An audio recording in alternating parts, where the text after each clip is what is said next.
Good morning and welcome to Unity of Santa Barbara. Woo! I am Stephen Sidlow and I am honored to be your platform host today and sharing the platform with Daryl Fazaro.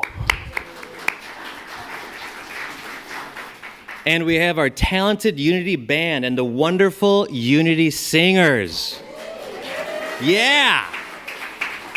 On piano, we have Noreen Brocky. Woo! On the bass, Randy Tico. And on the drums, Renee Martinez. Please join me in affirming this truth. There is only one presence and one power active in the universe and in my life. God, the good, omnipotent. Here is a short video from Unity's co-founder, Myrtle Fillmore, reciting the prayer of faith.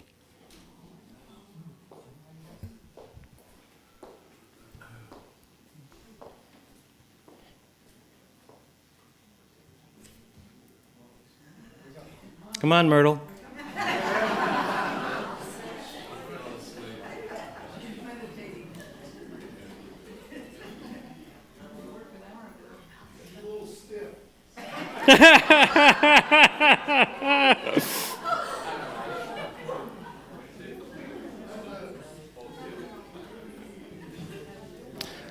Well, that is a great photo of her.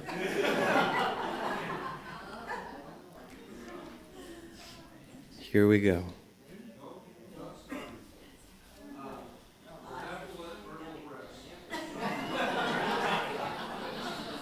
Unfortunately, I do not have the prayer of faith memorized. So we're just going to move forward. Please stand and join the Unity singers as we sing and affirm, "Love is my decision."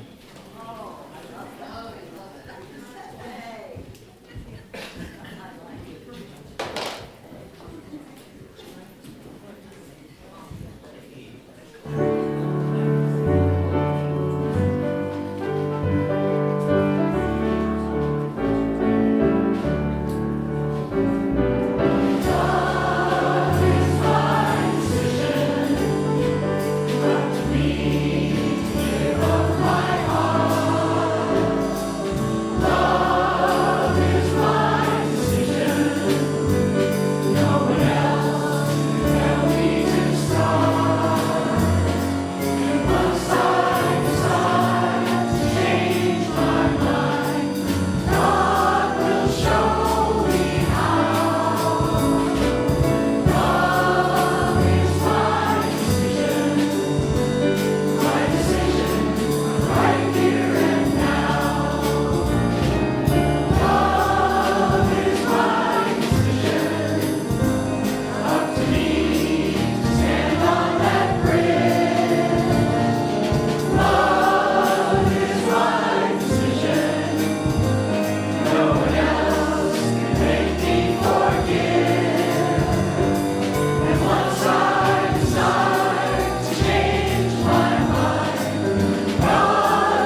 While we're still standing, let's take a moment to connect with those around us and say hello.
That was awesome.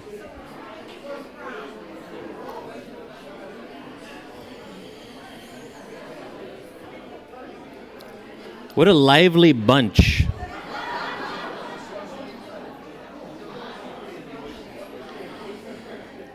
All right. As we're settling down, I'm just going to go into a unity reading on the topic of Palm Sunday. I honor the divine presence within.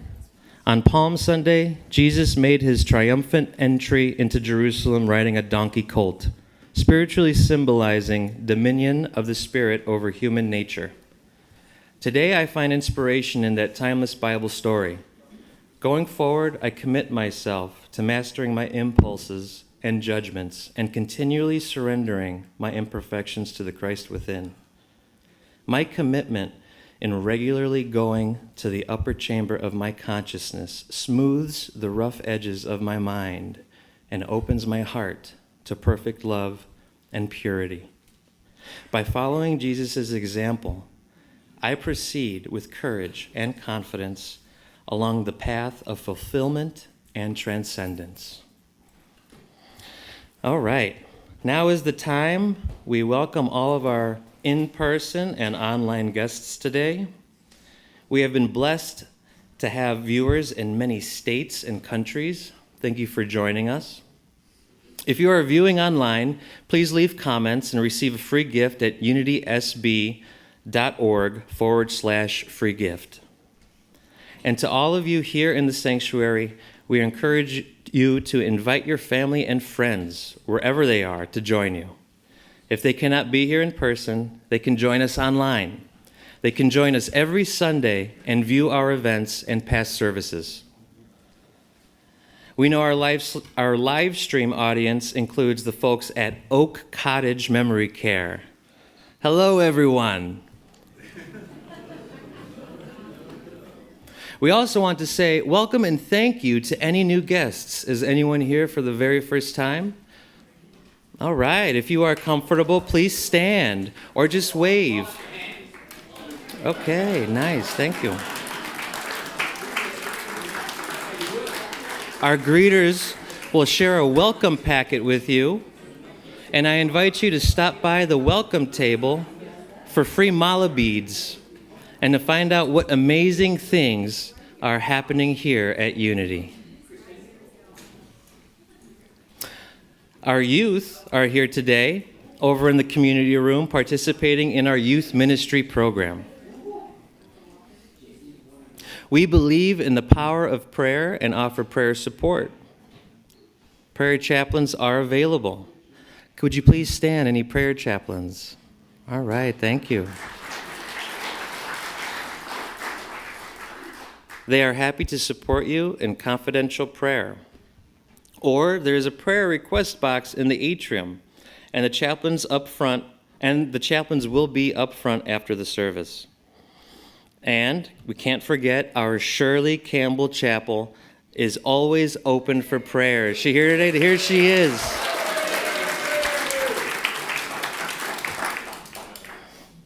Now let's join together for our community blessing.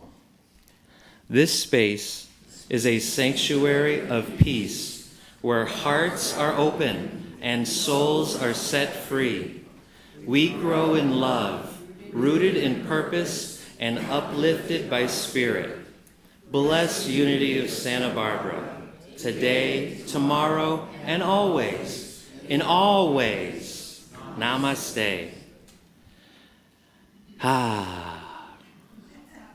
Now Rob Lindsay will lead us as we sing Holy Ground as we prepare for our meditation.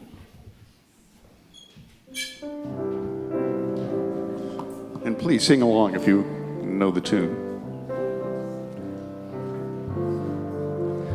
This is holy ground. We're standing on holy ground. For love is here and everything is holy. This is holy ground. We're standing on holy ground. For love is here and everything is holy. This is holy ground. We're standing on holy ground. For love is here and everything is holy. This is holy ground. We're standing on holy ground. For love is here and everything is holy.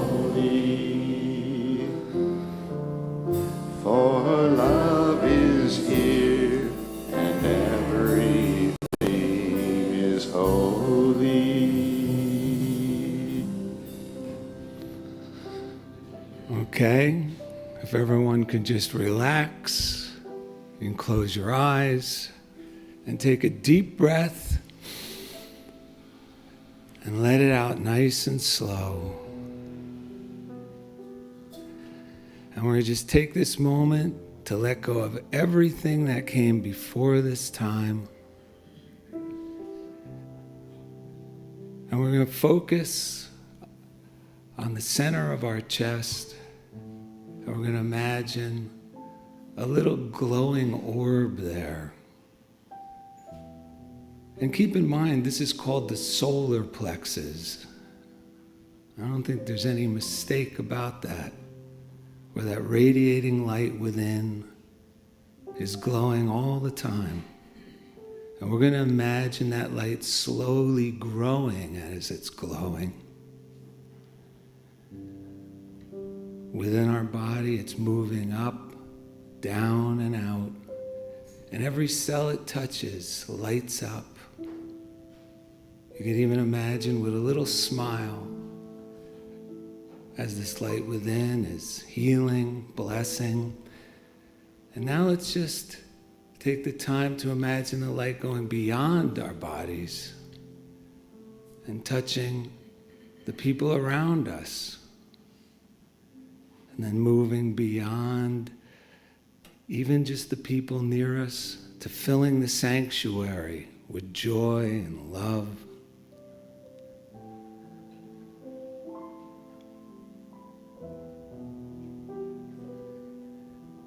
And as we sit in this, just know that we are on holy ground and great things happen all around. And now let's slowly just come back within ourselves, and we're going to let this love just and this light continue to flow as we come back into our seats and our bodies in this moment, feeling happier, healthier, and more alive than we did before. And when you feel comfortable, you can slowly open your eyes.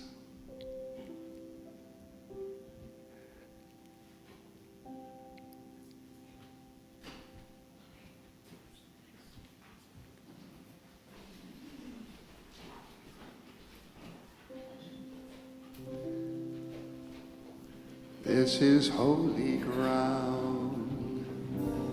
We're standing on holy ground. For love is here and everything is holy. This is holy ground. We're standing on holy ground. For love is here and everything is holy. For love is here and everything is holy.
An old $1 bill and an even older $20 bill arrive at the Federal Reserve Bank to be retired. I've had a pretty good life, said the $20 bill. I've been to Vegas, the finest restaurants in New York, even a Caribbean cruise. Wow, you did have an exciting life, said the $1 bill. Where have you been, asked the 20. Oh, I've been to the Methodist Church, the Baptist Church, spent some time with the Lutherans. Wait, the 20 interrupted. What's a church?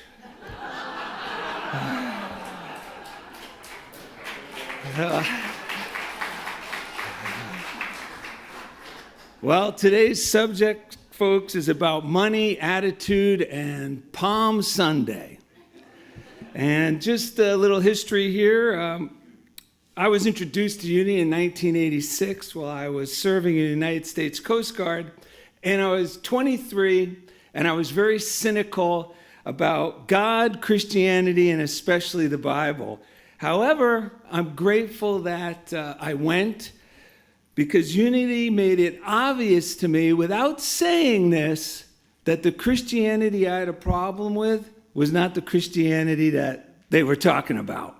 And ironically, they used the Bible to prove it. And thanks to Unity, I am no longer allergic to Bible quotes, okay? If you are, that's okay. You know, I was for a long time until I realized that Bible verses are just positive quotes that are really, really old.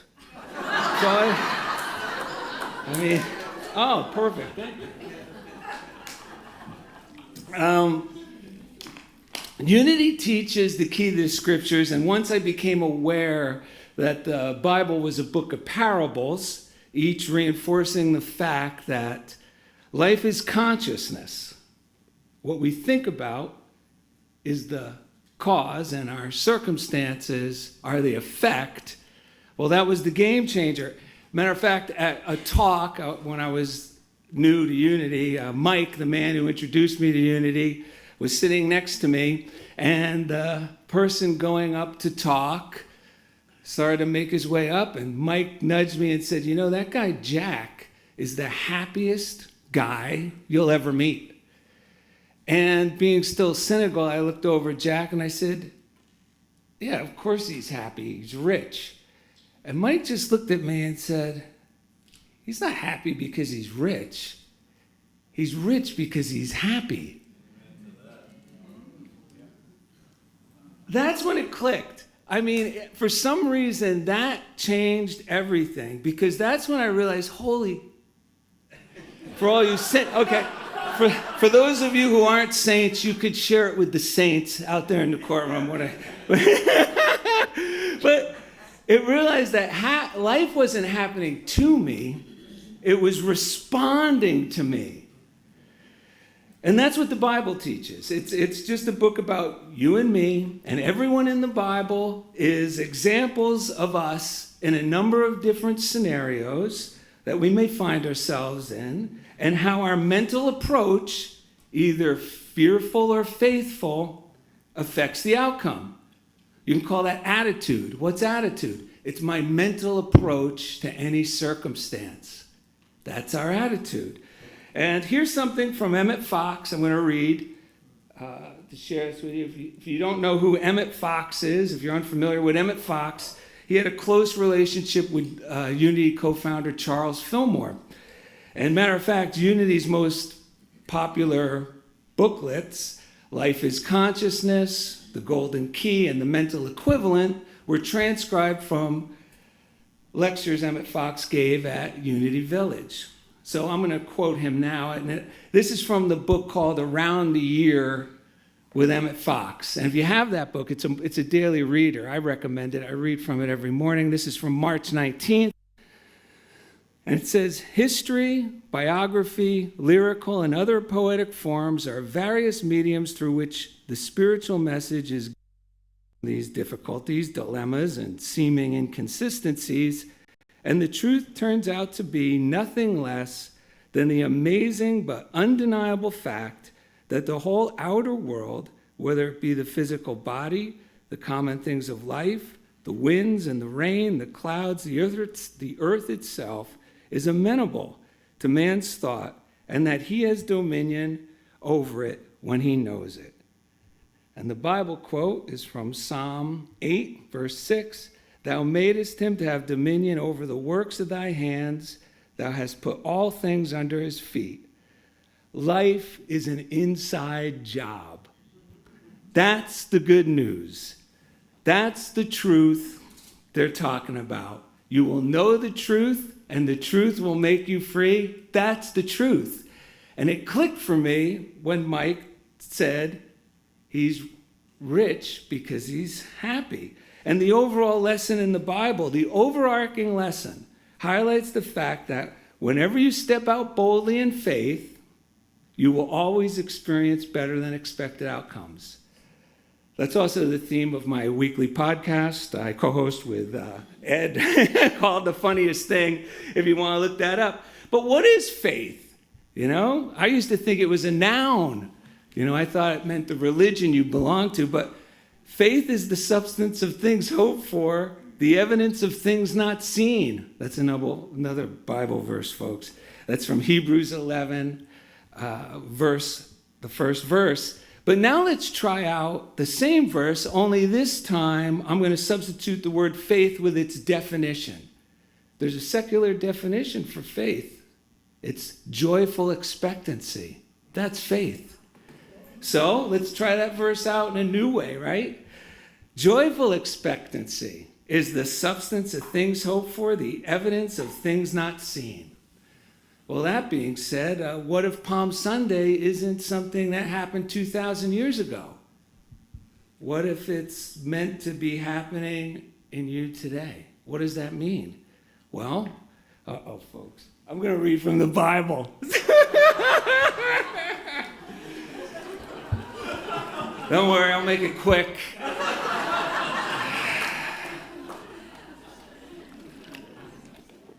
For those of you who want to read along, no one's going to read along. This is from Matthew. It's the 21st, and it's called the Royal Welcome. When they neared Jerusalem, this is about Palm Sunday, by the way. Today's Palm Sunday, in case you didn't know. So when they neared Jerusalem, Jesus sent 2 disciples with these instructions. Go over to the village across from you, and you will find a donkey tethered there, her colt with her. Untie her and bring them to me. The disciples went and did exactly what Jesus told them to do. They led the donkey and colt out, laid some of their clothes on them, and Jesus mounted the donkey. Nearly all the people in the crowd threw their garments down on the road, giving him a royal welcome. Others cut branches from the trees and threw them down as a welcome mat. Crowds went ahead and crowds followed, all of them calling out, Hosanna, Hosanna. Okay, what does that mean?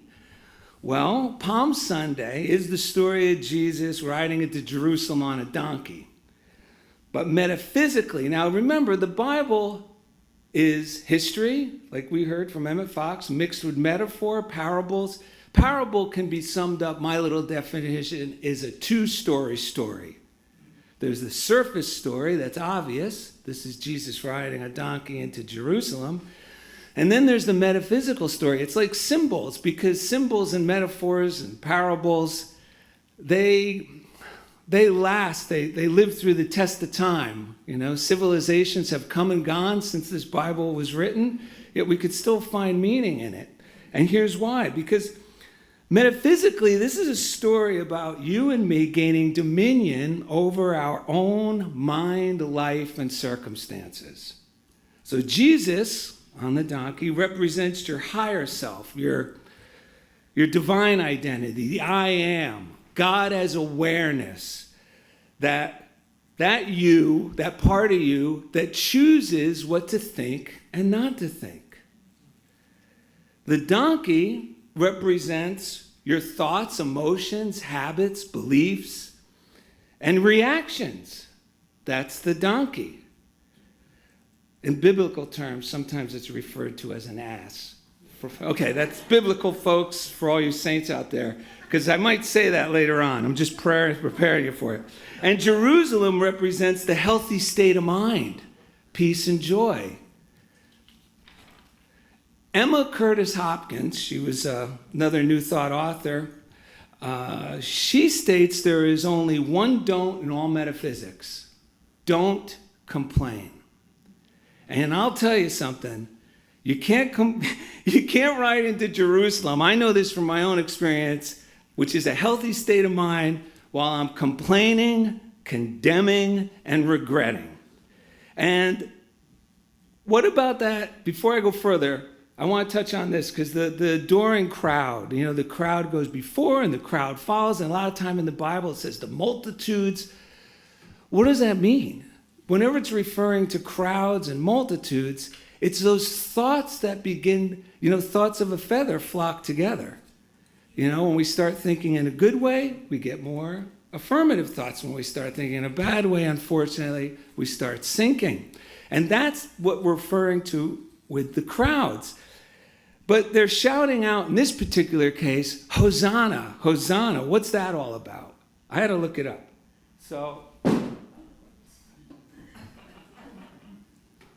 So anyway, here's a little book.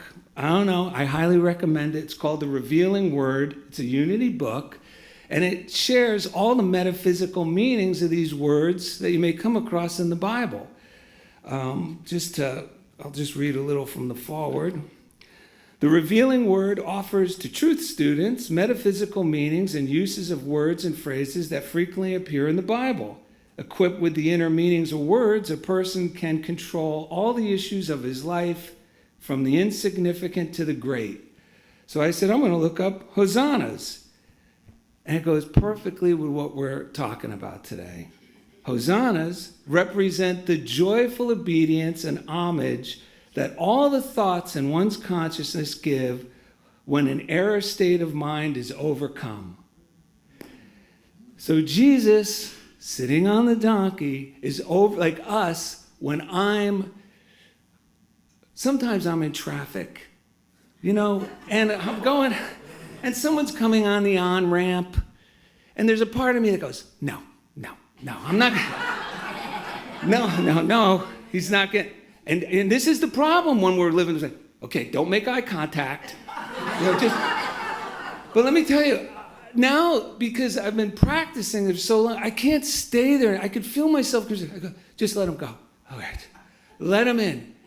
And you know what? As soon as I let him in, my shoulders relax. And then when they do this, all of a sudden, like, oh my God, I love this guy.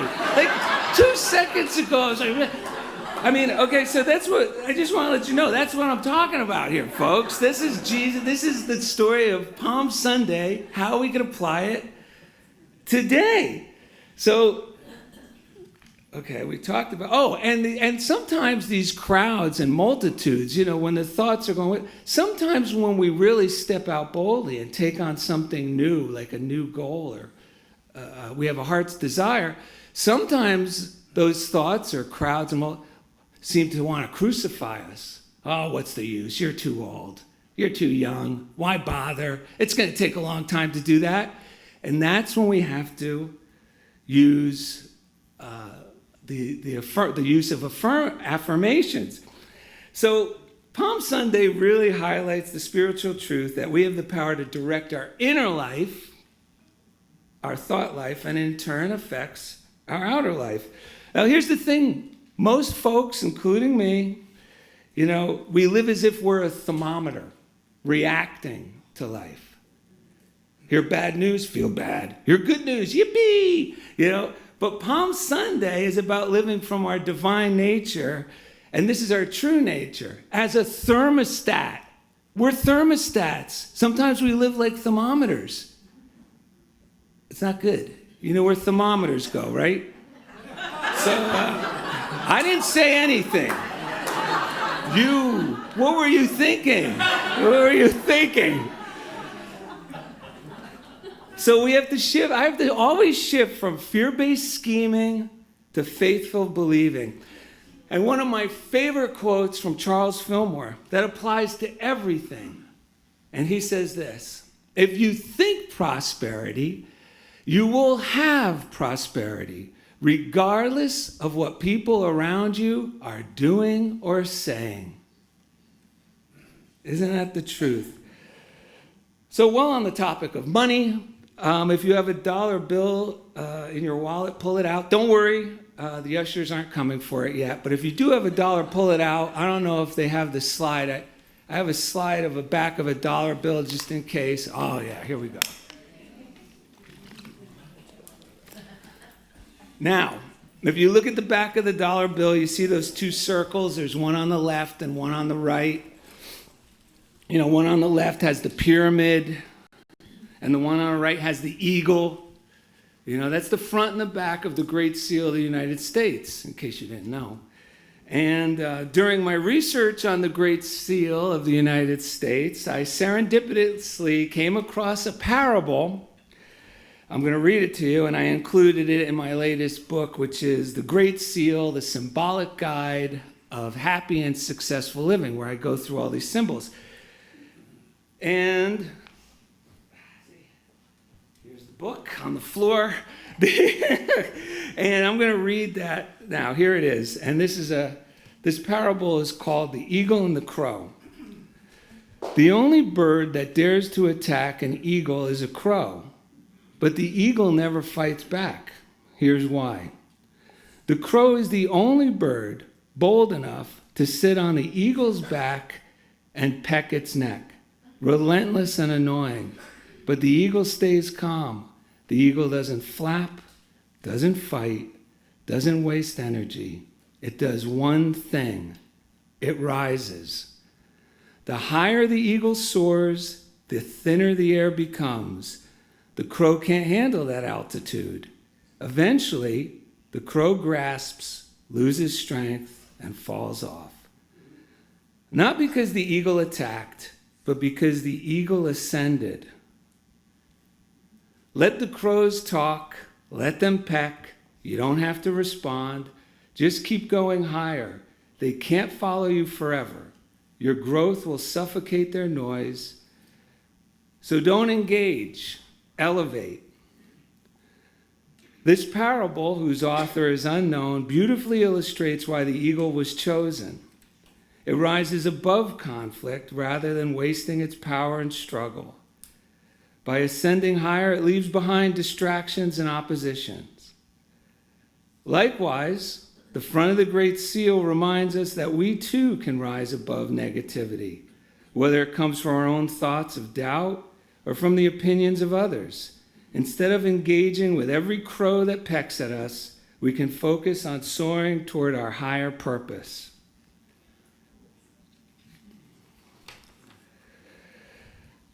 Now, if you look at the image of the pyramid on the left, above it is the radiating eye of providence. That's that little triangle. And providence, just so you know, means care and protection.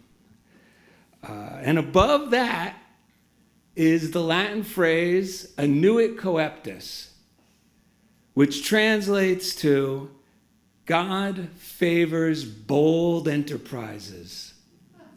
Yeah, that is my little, I love that slogan. That one really motivates me.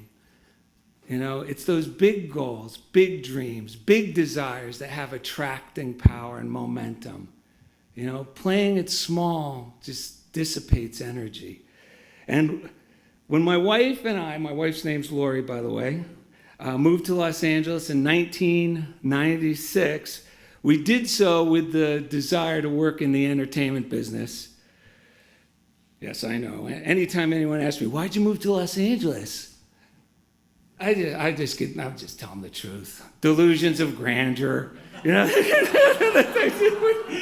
Anyway, I did, however, receive a letter while I was in New York on Warner Brothers stationery from a well-respected movie director complimenting me on directing a documentary I had created on New York City doormen. Yeah, I know. But as soon as we were in Los Angeles, that director had his assistant give me a head pat and send me packing.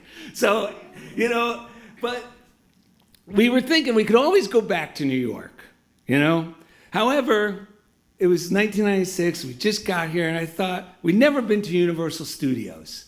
And we both saw it like that, where they take the tour of the real movie lot in the back. I think both of us either saw it on an episode of The Partridge Family or The Brady Bunch. It just looks so exciting, so why not check it out? But there was that part of me, remember, and we gotta be the master, not the donkey. We gotta be the master. So there was that part of me that was thinking, I came here to be a professional. I didn't come here to be a tourist. And I said, I didn't let that bad thought, hijack my life. And we went. And the first thing on the list was that tram, the backlot tour. And while on the tour, we came close to a hot set where actors and crew were taking a break. So we were allowed to come fairly close.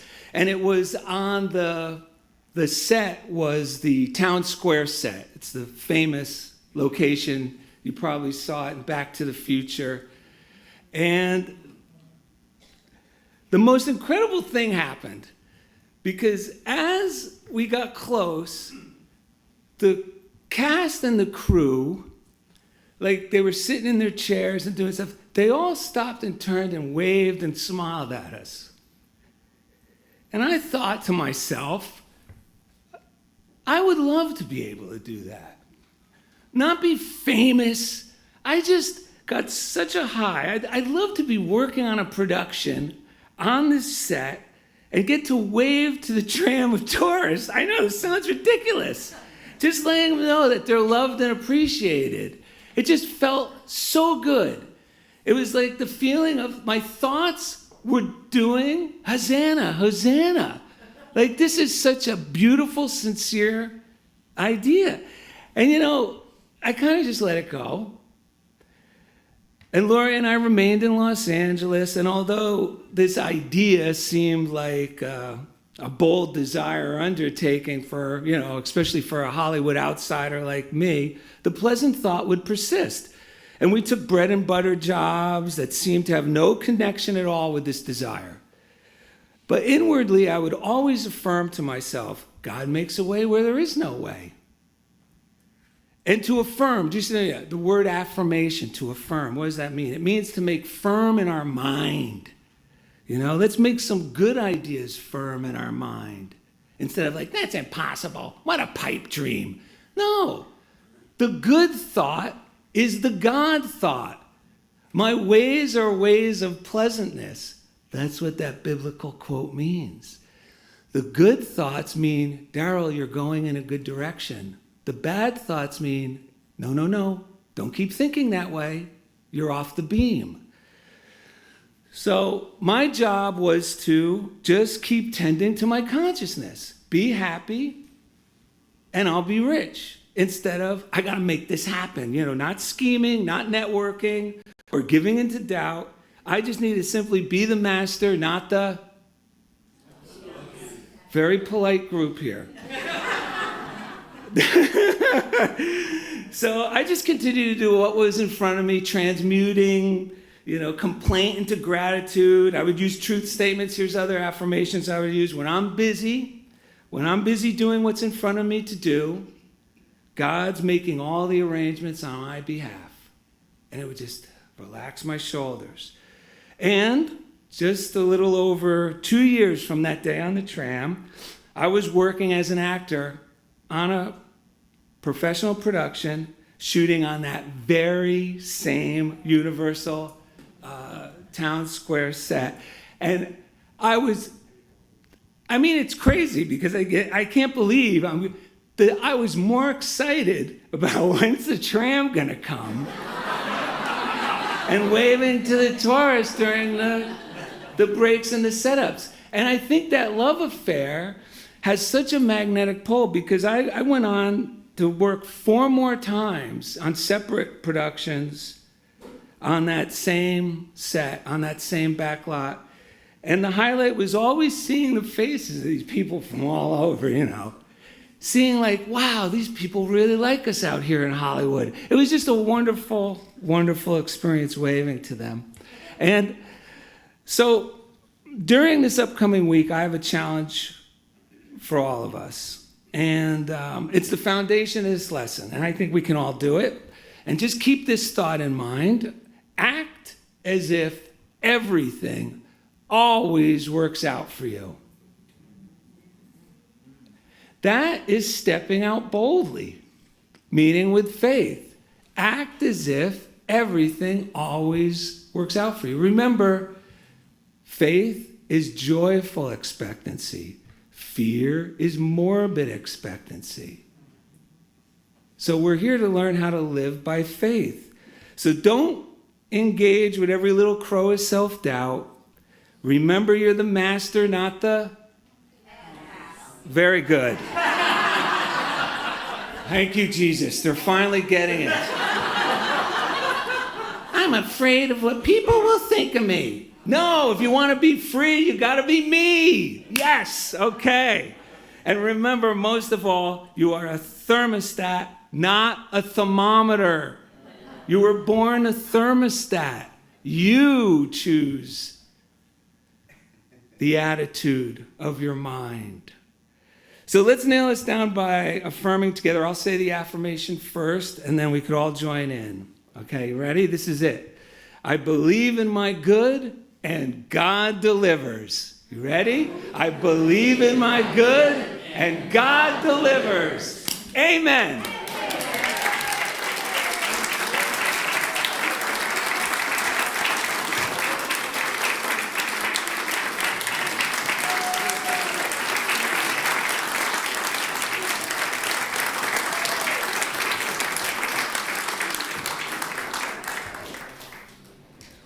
Wow. Thank you, Daryl. One more time.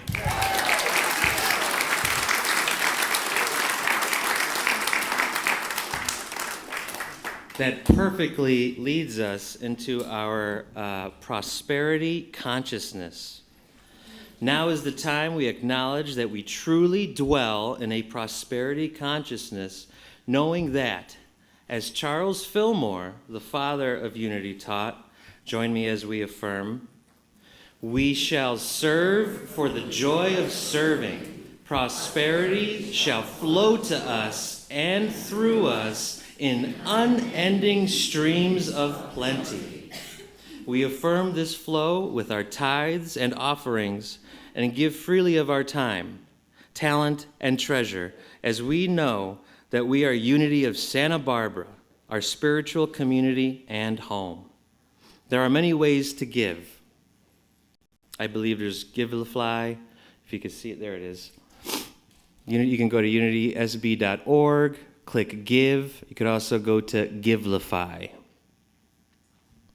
As we prepare to give our tithes and offerings, whatever amount you are guided to give, take it in your hearts and hands and bless it with your love. Let yourself feel grateful to God in you as your one source. Please join the Unity Singers as they sing, "What a Wonderful World," as we share our offerings and our tithes.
Will the ushers please come forward? And will you please join me in our prosperity blessing as we receive these gifts? Join with me, please. Divine love through us blesses and multiplies all that we are, all that we have, all that we share, and all that we receive. Amen. Yes, our annual meeting is today.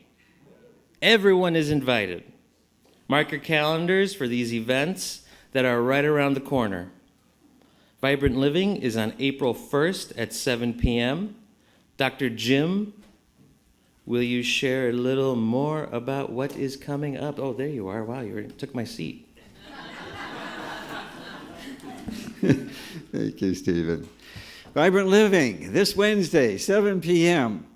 Paul Schaefer is going to speak. He's a chiropractor, but he's been very active in his spiritual life from the time he was 10 years old. He's learned a great deal. He also attends the Church of the Comforter. He is a medium. He's very dedicated to pulling things together and is going to give a talk on becoming an angel on earth. He's going to talk about the graces of angelhood. Like a great man in the past said, we all need to find the better angels of our nature. No matter how difficult times are, it's always available to learn. He's going to talk about these graces: calmness, confidence, courage, commitment, and so much more. You don't want to miss this. It will be excellent. Please join us Wednesday at 7.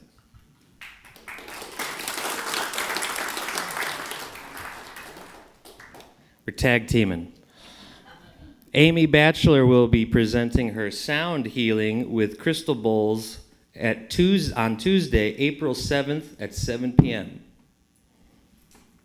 Tag out.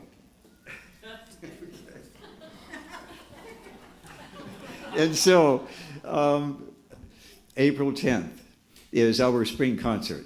Our choir has been working diligently. Noreen has been shaping us slowly. We are almost have it mastered. It is going to be excellent. We're going to have 2 guest artists, Christine Pacheco on violin, Jackie Greenshields on cello. They bring beautiful music. We've heard them sometime before. Noreen integrates the whole program together. My favorite is Dance Alleluia. There's going to be upbeat songs, and there's going to be contemplative pieces. It'll be powerful. It'll be moving. Plan on being there. 7 o'clock, April 10th. Thank you. Give it up for Dr. Jim. Thank you, Dr. Jim. I'm so sorry. I missed my line, Dr. Jim. I was supposed to say, spring is in the air and it is time for Unity singers to share in their spring concert. So sorry about that. I hope to work as an actor one day, Daryl, like you. Just got to remember my lines. I wasn't trying to get an off moment. I am an actor, and I am having success due to these principles, though. Just wanted to throw that out there. Yes. As the children join us, there they are. Wait. Remembering Agris. Oh. We're going to remember Agris Petersons. The white rose. There's a white rose, yes.